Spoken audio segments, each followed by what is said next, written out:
Bonjour, gens de l'auditoire et public sur les réseaux Facebook. Mon nom est Michel Roy, je suis directeur des communications à l'Association des propriétaires de boisés de la Beauce, partenaire avec la municipalité de Courcelles dans ce grand week-end acéricole et forestier de Beauce, version web. Donc, j'invite dès à présent le maire de Courcelles, M. Francis Bélanger, à prononcer son petit discours d'ouverture. On l'applaudit.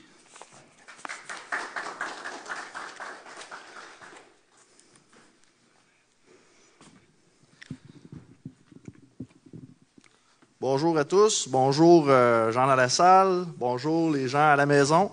Donc, je vous souhaite la bienvenue à cette journée virtuelle et présentielle pour le grand week-end acéricole de Beauce. Donc, la municipalité de Courcelles est très fière d'avoir créé l'association avec l'Association des producteurs de boisés de la Beauce afin de mettre en place cette journée virtuelle qu'on a décidé de transformer dernièrement compte tenu de l'évolution de la pandémie.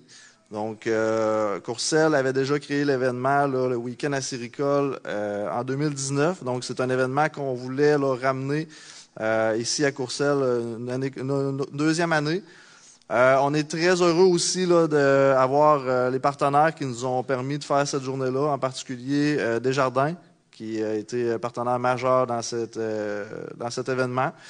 La municipalité de Courcelles, depuis les 5 dernières années, on mise beaucoup pour développer. Donc, autant développement résidentiel du côté des loisirs.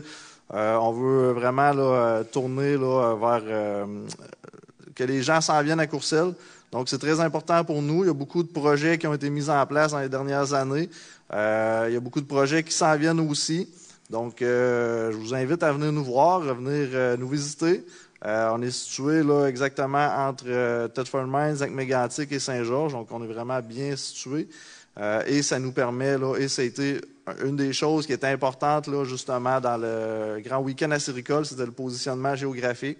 Donc, je vous invite à nous suivre sur Facebook et j'invite les gens à la maison à regarder tout ce qui est par rapport à Courcelles. Et si vous êtes situé pas trop loin, je vous invite aujourd'hui à venir sur place pour cette belle journée virtuelle de conférences et de démonstrations. Donc, merci à tous. Merci beaucoup, M. Bélanger. Effectivement, tout au cours de la journée, il y aura des activités qu'on a préparées expressément pour vous. C'est dans le volet acéricole, bien sûr. Donc, je me permets ici de répéter un peu l'agenda de la journée. Autour de 9h30, nous allons, au nom de l'association et de ses partenaires, lancer officiellement le guide d'aménagement des érablières. C'est une publication qu'on vient tout juste, qui est encore tout chaud sorti des presses. Alors, ça nous fera plaisir de faire ce lancement ici, à l'occasion du grand week-end. Et ce sera suivi de 2 conférences acéricoles, une qui porte sur la plantation des érablières, comment réussir sa plantation. On sait que de plus en plus d'acériculteurs ou de gens intéressés à le devenir regardent du côté de la plantation pour soit s'agrandir ou soit se lancer dans la production. Donc, c'est un sujet, comme on peut dire, très couru. La deuxième conférence va porter sur le fameux chaulage. Doit-on fertiliser son érablière? Si oui, à quel moment on doit le faire? Comment on doit le faire? Alors, ces 2 conférences-là vont être d'une très grande utilité pour tous les acériculteurs de la région. Et ce sera suivi en clôture d'événements d'un atelier de transformation des produits de l'érable qui sera diffusé ici. Alors, on aura Mme Dallaire qui fera sa démonstration directement devant l'auditoire ainsi que sur le réseau Facebook de la municipalité et de l'association. J'inviterai maintenant M. Éric Clich, président de l'Association des propriétaires de boisés de la Beauce, à vous livrer son message.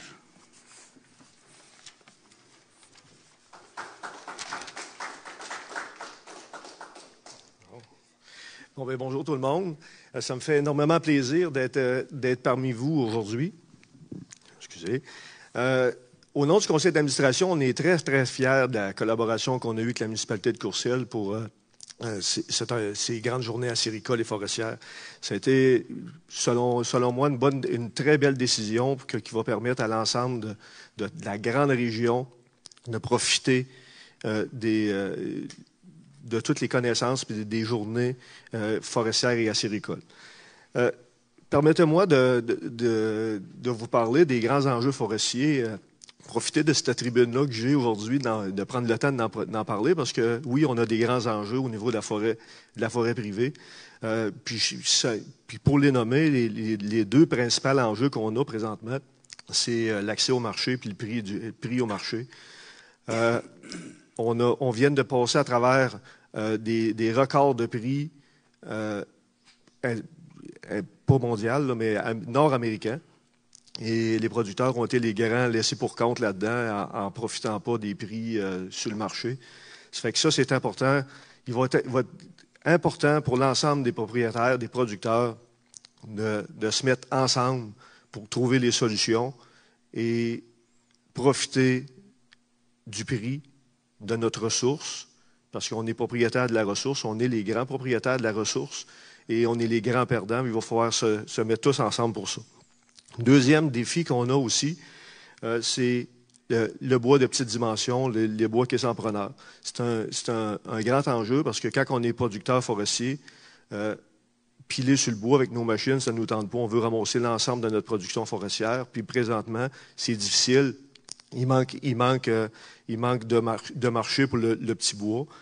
Et c'est pour ça qu'on salue l'arrivée de M. Paul Busque comme conseiller régional en développement, qui va nous aider grandement à toute la région de Chaudière-Appalaches à être capable de développer puis à trouver des nouveaux marchés puis faire venir des investisseurs, des entrepreneurs qui vont combler ce vide-là que la Pitoune avait comblé il y a plusieurs années.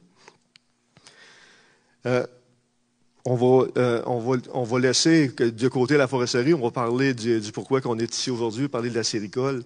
La sériculture aujourd'hui est en plein essor. On a le 7 millions d'hectares qui s'en vient. J'aurais dit dans mes mots, on est en feu comme acériculteur. Aujourd'hui, on a une belle journée de conférence, une belle journée qui va permettre d'accroître nos connaissances.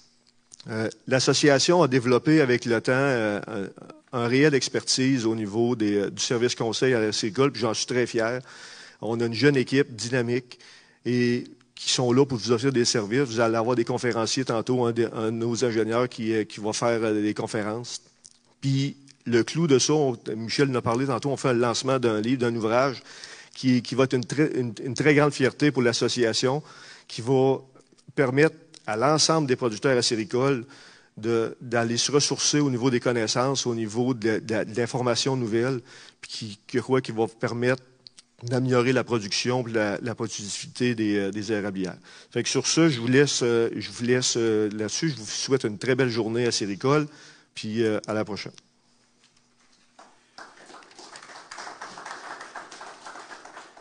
Merci beaucoup, M. Clich. Pour avoir brossé aussi rapidement et brièvement, mais aussi précisément, le tableau de la forêt privée dans la région, ainsi que de la sériculture. C'est vraiment apprécié.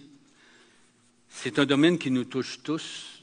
Je crois que la statistique dans la région, c'est à chaque 3 maisons, il y a quelqu'un qui est en lien avec... il y a quelqu'un qui est en lien avec la forêt ou la sériculture.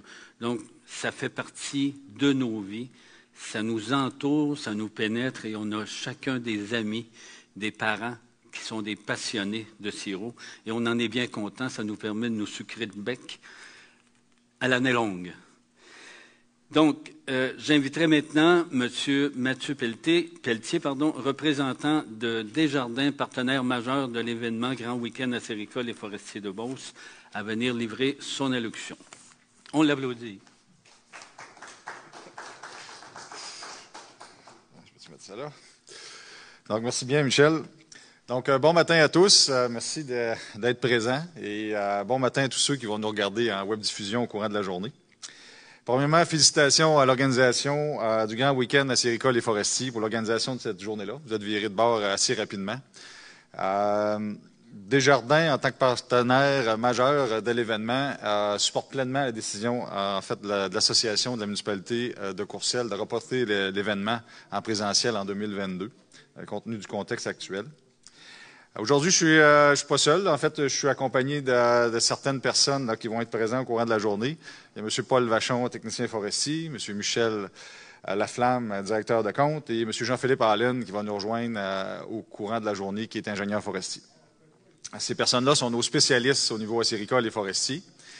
Et profitez de la journée pour leur en parler de vos projets présents et futurs.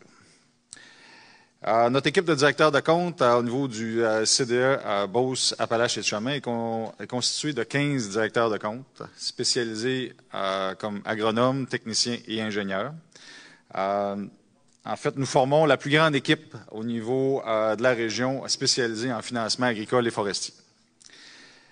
Notre vision globale du secteur agricole et forestier nous permet d'être un partenaire de premier plan pour vous accompagner dans vos projets, dans vos transferts d'entreprise et dans votre planification financière.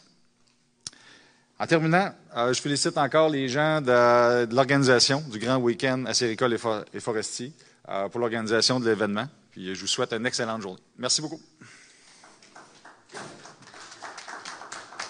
Merci beaucoup, M. Mathieu Pelletier, pour ce support accordé à l'événement, ce support accordé aux organisateurs de l'événement.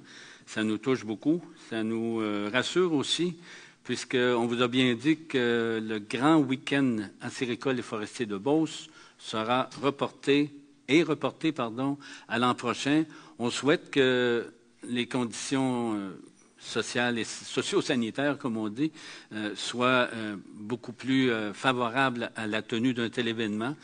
On a décidé à la dernière minute de reporter parce que ça se compliquait. On voyait les cas déclarés, grimper régulièrement, de semaine en semaine. Et avec l'introduction du passeport vaccinal, ça devenait compliqué à quelques jours de l'événement de s'organiser et de faire un événement où tout le monde se serait senti bien, à l'aise, autant les exposants qui payent leur place dans un événement comme ça, donc autant pour les exposants que pour le public en général et que pour les commanditaires qui, bien sûr, supportent financièrement l'événement. Alors, dans quelques minutes, nous allons procéder au lancement du livre, du guide d'aménagement des érablières. On se donne quelques minutes de pause, le temps de passer en boucle nos commanditaires, parce que on a aussi des exposants qui ont tenu, malgré tout, malgré le report de l'événement, qui ont tenu à être présents à cette journée web et qui ont bien voulu tourner en boucle sur un diaporama. Et on trouve ça important de les diffuser. Et n'hésitez pas à faire affaire avec ces gens-là, puisqu'ils sont en support, ils sont près de nous, ils sont près de vous. Alors, dans quelques minutes, on procède au lancement du livre. Merci. Rebonjour, gens dans la salle et auditoires sur les réseaux Facebook. Nous sommes de retour avec, à l'étape du lancement du guide d'aménagement des érablières que l'association vient tout juste de sortir. Et on a très hâte de vous en parler. Juste une parenthèse pour vous dire qu'il y a une question qui a été posée par quelqu'un de l'auditoire sur Facebook, une question qui concerne la mise en marché du bois. Alors, on n'entrera pas dans ces détails à ce moment-ci. On invite cette personne-là qui a posé sa question de tout simplement communiquer avec le service de mise en marché sur les heures régulières du bureau. Ça peut se faire dès lundi. Demandez 418-228-5110, poste 124, voilà, pour parler avec M. Jean-Pierre Veilleux sur ce sujet de la mise en marché des bois. Nous voici donc au lancement du guide d'aménagement des érablières. J'introduis pour ce faire M. Martin Ladouceur, directeur général de l'association, qui va vous entretenir, vous raconter tout ce qui peut entourer la production de ces guides. À toi, Martin. Merci, Michel. Bonjour tout le monde, gens de l'auditoire, gens à la maison également. Merci d'être là, merci d'être présent. C'est vraiment un grand bonheur pour moi d'être ici ce matin pour lancer le nouveau guide acéricole. On le fait avec beaucoup de fierté. L'association lance enfin son nouveau guide, un guide format poche avec une couverture rigide puis du papier résistant à l'eau pour que les producteurs puissent le traîner sur le terrain. Un guide avec beaucoup d'images, beaucoup d'informations. Je vais y revenir un peu plus tard. Ce guide-là, c'est le fruit d'un immense travail qui a été réalisé depuis plus de 2 ans, même je dirais 2 ans et demi facilement, grâce au partenariat canadien pour l'agriculture Canada et le MAPAC. Ce programme-là est financé à 60 % par le fédéral et à 40 % par le provincial. C'est une aide de plus de 40 000 $ qui a été consentie pour la réalisation du guide acéricole. Donc, un grand merci au MAPAC et au partenariat canadien. Je veux également souligner la contribution du programme d'aménagement durable des forêts de Chaudière-Appalaches qui a contribué quand même à hauteur d'un peu plus de 10 000 $ pour la réalisation du guide également. Le guide est parti... en fait, en 2019, on célébrait le 20e anniversaire d'un premier guide qu'on avait produit en 1999. Cet anniversaire-là avait été souligné, entre autres, par M. Stéphane Gay, biologiste et puis expert acéricole, connu par la plupart des acériculteurs pour ses fameuses capsules Érable et Chalumeau, puis qui a participé à l'émission Un chef à la cabane aussi. Stéphane avait souligné le 20e anniversaire du guide parce qu'il avait participé à la rédaction du premier guide en 1999. Il avait collaboré avec l'association à ce moment-là pour rédiger ce premier guide-là. Un guide qui avait obtenu un franc succès, qui avait été distribué à des milliers d'exemplaires partout au Québec, puis même aux États-Unis, parce qu'on en avait fait la traduction. Donc, on est en 2019. Ça fait 20 ans que le guide est fait. Puis à un moment donné, Jérôme Lapointe, directeur de l'aménagement puis des services acéricoles chez nous, débarque dans mon bureau puis il dit « Martin, il y a des programmes de disponibles. Peut-être que ça serait intéressant qu'on songe à un projet quelconque avec le secteur acéricole. » Ça n'a pas été très long que moi et Jérôme, on s'est dit « Il me semble que ça serait intéressant de faire une nouvelle édition du guide acéricole. » Puis peut-être même de le bonifier puis de pousser l'information pour le grand bénéfice des producteurs. Fait que assez rapidement, on s'est mis à l'œuvre. Puis au départ, l'idée de départ qu'on avait eue, c'était de dire bon, ben on va aller plus loin que l'aménagement des érablières. On va parler de l'aménagement des érablières puis de la production de sirop. Fait qu'on a élaboré une table des matières pour se rendre compte que le projet était peut-être très ambitieux, parce que parler aménagement érablière, entaillage, installation de tubuleux, production de sirop, toute la mécanique qui vient avec, on s'est rendu compte que ça faisait une table des matières qui était extrêmement grande. Et puis, on s'est dit, ben peut-être que finalement, on devrait s'en tenir à ce qu'on avait fait, puis ça, dans quoi on est bon. L'aménagement des érablières, c'est notre principale expertise à l'association. Puis comme Michel Cloutier disait souvent chez nous, Michel Cloutier, qui est un ingénieur forestier à la retraite maintenant, mais qui était notre expert acéricole encore à ce moment-là. Michel disait tout le temps, le rendement d'une érablière, ça se passe dans l'érablière. Pas dans la cabane, mais dans l'érablière d'abord. Fait qu'on a décidé de se concentrer finalement pour le nouveau guide avec l'aménagement des érablières. Alors, on est parti du format encyclopédie au format guide de poche. Guide de poche. C'est ça, exactement.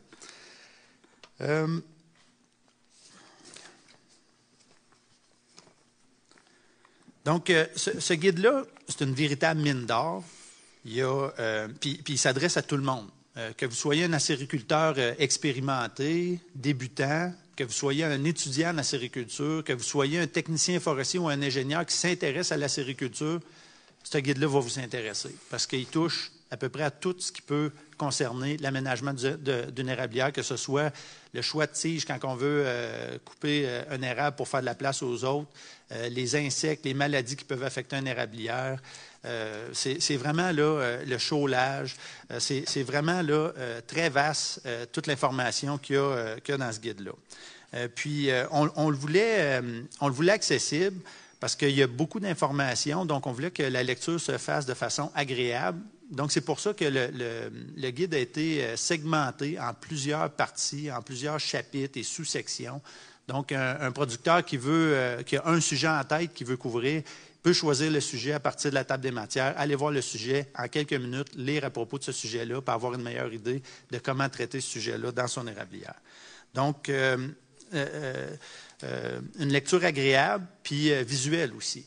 C'est important pour nous que ce guide-là qu'il y ait un attrait visuel important. Donc, il y a beaucoup d'images, beaucoup de tableaux, beaucoup de graphiques pour venir appuyer la lecture que vous allez faire.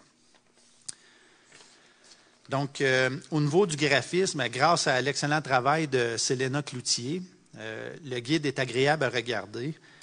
Puis, l'autre chose que je voulais mentionner aussi, c'est que ce guide-là est appuyé par une bibliographie vraiment impressionnante. Il y a au-dessus de 100, je ne me souviens plus du chiffre exact, là, mais c'est 193 documents qui viennent en appui à ce guide-là. Donc, c'est un guide qui est très appuyé scientifiquement, puis qui est très appuyé par la littérature, puis qui donne l'information la plus à jour concernant l'aménagement des érablières. Mais livré dans un langage simple, ouais, facilement compréhensible. Absolument, accessible à tous. Donc, j'ai parlé du guide. Maintenant, je veux parler des co-auteurs. Il y en a un qui est ici aujourd'hui, puis il y en a une qui ne pouvait pas être là. Donc, les deux principales personnes qui ont rédigé ce guide-là sont Anne Boutin et puis Michael Clich. Anne ne pouvait pas être là aujourd'hui, puis elle a une bonne raison. Anne est en congé de maternité présentement, puis elle s'occupe de sa petite fille qui est née en début d'année. Donc, on la salue au passage. Et on salue Camille. Et on salue Camille, exactement. Puis, Michael est ici. Tantôt, je vais lui demander de se lever. Donc, je veux prendre le temps de souligner le travail que Michael et Anne ont fait parce que c'est un véritable travail de moine qui s'est fait. Je l'ai dit tantôt, là, 193 ouvrages qui sont dans la bibliographie. Ces gens-là n'ont pas juste feuilleté rapidement ces ouvrages-là. Ils ont pris le temps de les lire, de les synthétiser, puis de les rendre digestibles à l'ensemble des gens qui vont se procurer ce guide-là. Parce qu'en 20 ans, Martin, la connaissance en acériculture a évolué beaucoup. Oui, absolument. Absolument. La connaissance a évolué, puis la connaissance n'est pas continue d'évoluer, puis il y a plusieurs experts qui ont des idées différentes par rapport à différents sujets en lien avec la sériculture. Par exemple, quand on parle du diamètre minimum d'entaillage, bien, il y a différents courants de pensée par rapport à ça. Donc, ça a été un défi pour Michael et Anne, justement, de pas juste synthétiser l'information, mais de livrer l'essentiel de l'information puis les différents points de vue qui peuvent circuler présentement sur le terrain. Donc, de dégager les consensus aussi. Ouais. Autour de... Oui, ça a été un bon défi pour eux. Donc, je reviens à Anne. Anne ne pouvait pas être ici, mais Anne, c'est important de mentionner qu'elle travaille à l'association depuis quelques années déjà. Elle est ingénieure forestier. Elle a également réalisé un DEP en acériculture à Sainte-Ancienne. Elle est issue d'une famille, d'un père à tout le moins acériculteur qui est quand même connu dans le milieu. Son père, c'est Joël Boutin, qui est consultant en acériculture, possède une érablière à la maison. Donc, Anne baigne dans le milieu de la sériculture depuis longtemps, puis a beaucoup d'intérêt pour le domaine. La deuxième personne, c'est Michael Clich. Michael est à l'arrière. Michael, je vais te demander de te lever pour que les gens puissent te voir. Même, tu pourrais venir en avant avec nous. Démasqué. Oui.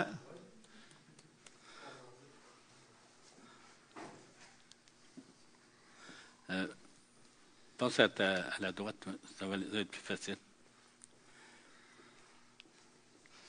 Il ne s'attendait pas de venir sur l'estrade déjà.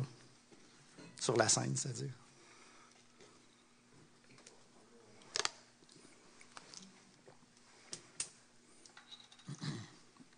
Donc, pendant que Michael approche, Bon. On applaudit Michael. Salut, Michael. Ici. Parfait, on a notre distance. Donc, Michael, c'est aussi un jeune ingénieur forestier, puis on est super content de pouvoir compter en passant sur une belle relève à l'association, parce qu'on a eu Michel Cloutier pendant très longtemps, puis quand Michel nous a annoncé qu'il voulait prendre sa retraite, ça a été une préoccupation pour nous, parce qu'on voulait assurer la poursuite de nos services acéricoles dans le temps. Puis c'est à ce moment-là que se sont pointés Anne dans un premier temps, puis éventuellement Michael qui est arrivé puis qui s'est joint à l'équipe. Donc, on est très, très heureux d'avoir Anne puis Michael dans notre équipe pour continuer d'offrir des services acéricoles de qualité aux producteurs de la région. Donc, Michael est ingénieur forestier. Il s'implique activement avec son père et son oncle dans la fabrication de sirop d'érable à l'érablière familiale. Lui aussi, il baigne là-dedans depuis longtemps. Puis c'est une véritable passion pour Michael. Il y en a peut-être parmi vous qui l'ont rencontré sur le terrain. C'est là qu'il excelle. Quand c'est le temps de faire des rapports, il trouve ça plus ardu un peu, mais sur le terrain, il est très, très apprécié. Donc, merci, Michael, d'être là pour le lancement du guide. Moi, je tiens à te remercier, toi, mais aussi Anne. J'aurais aimé ça qu'elle soit là, mais on comprend son absence. Là, mais je tiens à vous remercier pour le travail que vous avez fait parce que ça a été vraiment, vraiment beaucoup d'ouvrages. Je vous regardais aller, puis je sais que ça a ajouté une charge quand même importante par-dessus le reste de l'ouvrage que vous aviez à faire au niveau de l'association. Puis c'est tout en votre honneur d'arriver avec un guide. Je te le remets entre tes mains. C'est tout en votre honneur d'arriver avec un guide aussi complet, puis aussi beau, puis qui se présente, puis qui se lit aussi bien que ce que vous avez réussi à faire. Je vous félicite pour ce travail-là. C'est vraiment un magnifique ouvrage.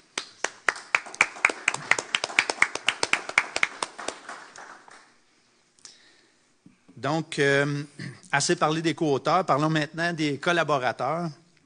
Parce qu'un ouvrage comme ça, ça ne se fait pas seul. Il y a beaucoup de gens qui ont participé à l'élaboration du guide.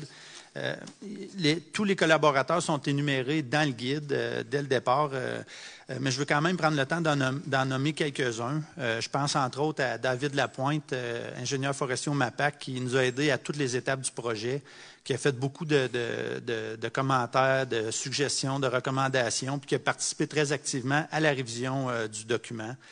Je pense également à Martin Pelletier, qui est ingénieur forestier au Centre Acer.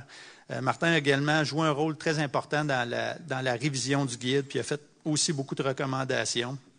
D'ailleurs, je pense que c'est probablement les deux personnes qui t'ont fait le plus de commentaires dans la révision du guide, puis qui t'ont donné le plus de casse-tête pour les consensus à réaliser au niveau de l'information qui a été livrée.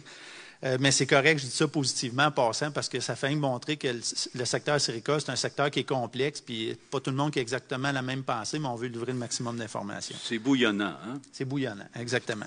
Puis c'est correct qu'il y ait des différents courants de pensée parce que ça fait juste animer justement la réflexion sur l'avancement des travaux en acériculture. Je prends le temps de nommer aussi au passage Vincent Poisson, qui est ingénieur forestier chez Proforêt Consultant Mégantic. On a un excellent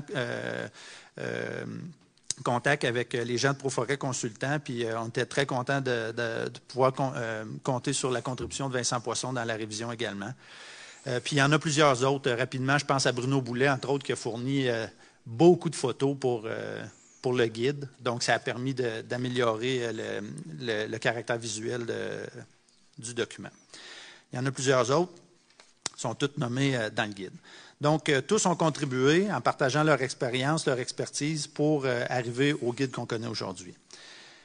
Je tiens donc à remercier tous les collaborateurs qui ont participé activement à cet ouvrage. Puis maintenant, je repasse la parole à Michel qui va vous présenter un peu plus en détail le guide acéricole. Merci Martin, merci Michael. On vous revoit tantôt pour la première conférence. Merci.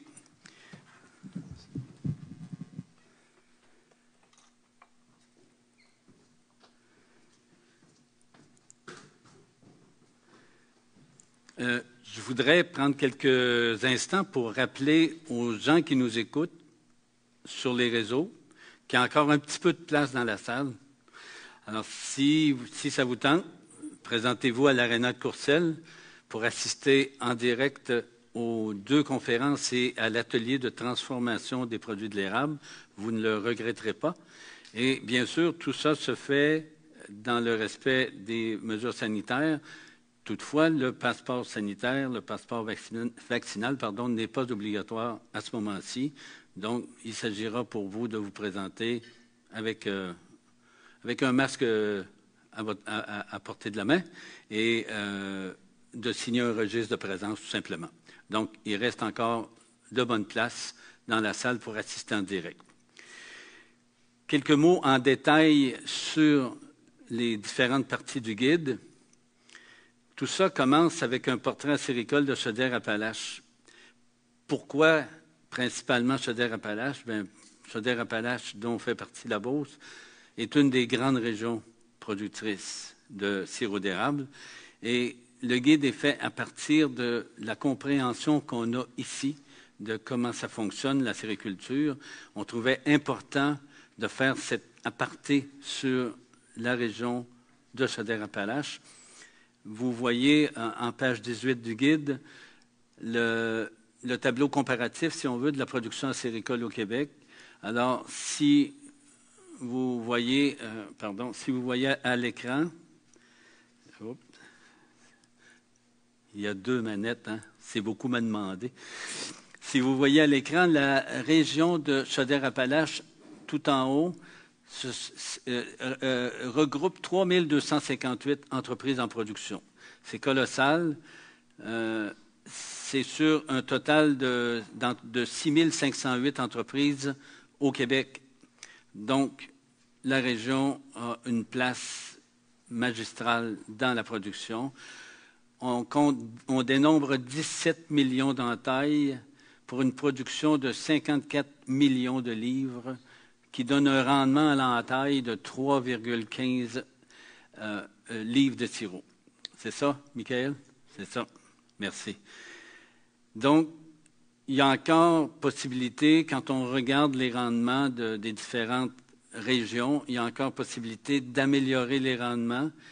Et qu'est-ce qui va vous permettre d'améliorer le rendement de chacune de vos érablières et donc de la région productrice de Chaudière-Appalaches? Bien, c'est l'aménagement. Alors, c'est l'aménagement et c'est ce dont il est question dans ces guides. Ensuite, au 2e chapitre, on assiste à un panorama global et général de l'évolution des érablières au temps de... Je ne sais pas ce qui se passe ici. OK. Donc, l'évolution des érablières au fil du temps. On a ressorti 2 idées principales de ce chapitre-là. Donc, l'impact des activités humaines du passé, ainsi que la dynamique naturelle des érablières. Alors, il y a une dynamique naturelle des forêts. Les forêts se comportent. On est capable de comprendre, en observant, en analysant, comment se comportent les érablières. Et c'est sur cette dynamique naturelle des érablières qu'on base les principes d'aménagement. On parle de plus en plus d'aménagement durable des érablières, donc on fonde notre approche en aménagement sur la dynamique naturelle. On tend à s'en approcher le plus possible. Au chapitre 3, on étudie, on observe en fait l'écologie de l'érablière. Quelques points à retenir: les essences d'érable à potentiel de coulée, les essences compagnes des domaines de l'érablière à tilleul et de l'érablière à bouleau jaune, les espèces indicatrices et les espèces importantes du sous-bois. Alors, l'image vous démontre, vous donne une idée des tableaux qu'on peut retrouver dans le guide, beaucoup d'illustrations. Même quand on est régulièrement dans la forêt, ça ne veut pas dire qu'on est capable si facilement d'identifier les arbres. Alors, ni les plantes. Alors, on peut apprendre beaucoup sur l'état de notre érablière en observant les plantes qui y vivent. Le 4e chapitre s'intéresse aux insectes nuisibles des érablières et, Dieu sait, on en trouve un bon nombre. Il y a les insectes, les occasionnels, ce qu'on appelle les occasionnels, donc ce sont des insectes défoliateurs qui ne causent pas de dommages significatifs. Ils font du ravage, mais on ne les haït pas, on les tolère. Il y a les insectes défoliateurs primaires, qui sont des ravageurs à surveiller. Et ensuite, on a les insectes xylophages primaires et secondaires, les opportunistes, les insectes exotiques. Et on termine ce chapitre par des recommandations générales contre les insectes. En cinquième, nous abordons les méthodes d'évaluation de l'état de santé du peuplement. Alors ça, c'est quelque chose qui vous permet de savoir dans quel état se trouve votre érablière, et une fois qu'on sait ça, on est capable de déterminer quelles actions on va poser par la suite en termes d'aménagement. Donc, dans ce chapitre, il y a une mise en contexte. On parle de l'état de la régénération. Alors ça, c'est très important. Quel est l'état de la régénération? Comment votre érablière se perpétue elle-même? Est-ce qu'elle a de la difficulté? Est-ce que ça se passe bien? On parle de la densité des essences compagnes, et la mortalité en cime, les défauts et maladies, les champignons et chancres et les blessures mécaniques. Et ça se poursuit. C'est un gros chapitre, ça. Les dégâts causés par la faune et les insectes. Non, on est au chapitre 5, hein, c'est ça. Les fentes, les insolations et les géliveaux. Moi, j'ai appris en relisant cet ouvrage pour corriger, pour trouver les coquilles, tout ça, que les arbres pouvaient avoir des coups de soleil. Je n'avais jamais entendu parler de ça. Alors, j'ai appris que les arbres pouvaient être affectés par des coups de soleil, surtout en hiver, surtout les arbres près d'un champ dégagé. Donc, une information très intéressante à mon sens qui nous permet de poser des gestes pour diminuer ces occurrences-là. On parle aussi de la fermeture des entailles, de la croissance en diamètre, des caractéristiques du sol et de la station, et on vous donne un résumé des critères analysés lors du diagnostic.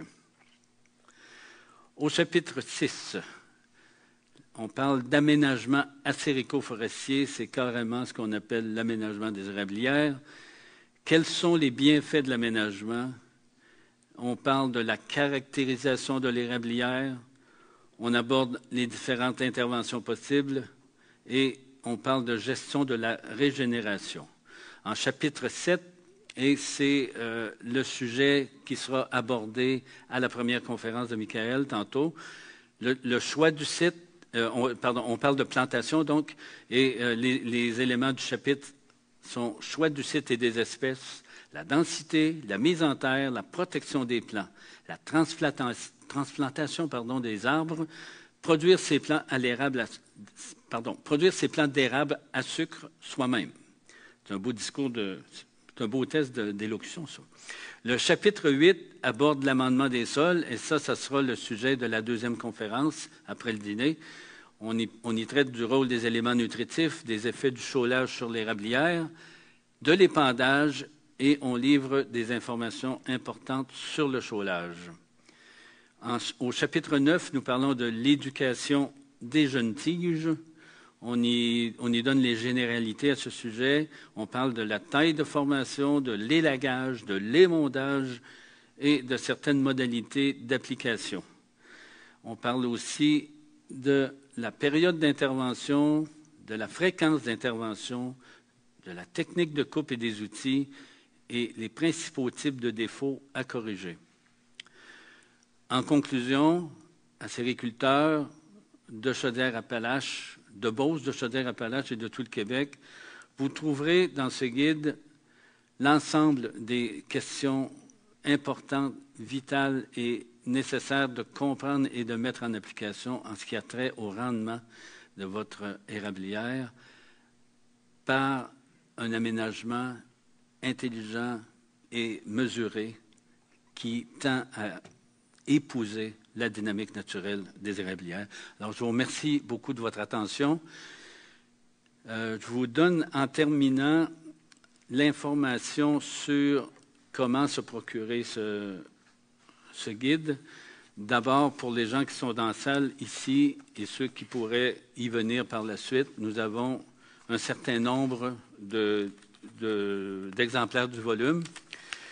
Alors, ce livre, nous le vendons au prix très abordable de 34,95 $. Et vous savez que sur les livres du Québec qui portent un numéro ISBN, seule la TPS s'applique sur l'achat du livre, donc il n'y a pas de taxe provinciale, ce qui porte le total du coût du livre à l'achat à 36,70 $. Nous procédons à la vente par notre site Web sur le site Web de l'association. Au niveau de la boutique, vous allez trouver guide d'aménagement des érablières. Alors, vous pouvez faire votre commande directement en ligne. Et c'est même, vous devez faire votre commande directement en ligne sur le site Web de l'association au www.apbb.ca.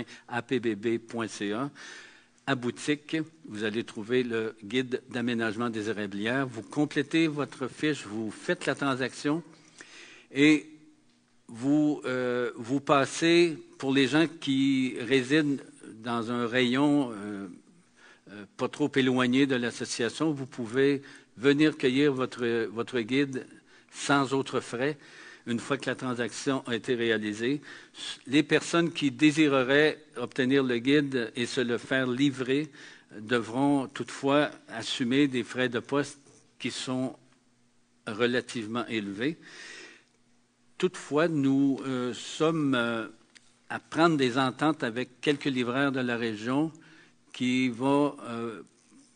ces ententes-là avec les libraires vont nous permettre, en fait, de diminuer les frais de livraison. Là. Les gens pourront commander en ligne aussi en librairie, parce que les librairies sont vraiment expertes dans la livraison des livres qu'on commande par le web. Donc, ils peuvent beaucoup diminuer les frais de livraison. Contrairement à nous, on n'a pas cette possibilité-là. Donc, il faudrait charger, si on fait livrer par la poste directement de l'association, il faut charger des frais qui sont quand même élevés. On va vous revenir avec ces ententes-là plus tard. Elles ne sont pas encore conclues, mais nous vous reviendrons. Surveillez l'infolettre de la PBB, surveillez le bulletin forestier quand il est livré à temps par la Société des postes. Et je vous remercie beaucoup de votre attention.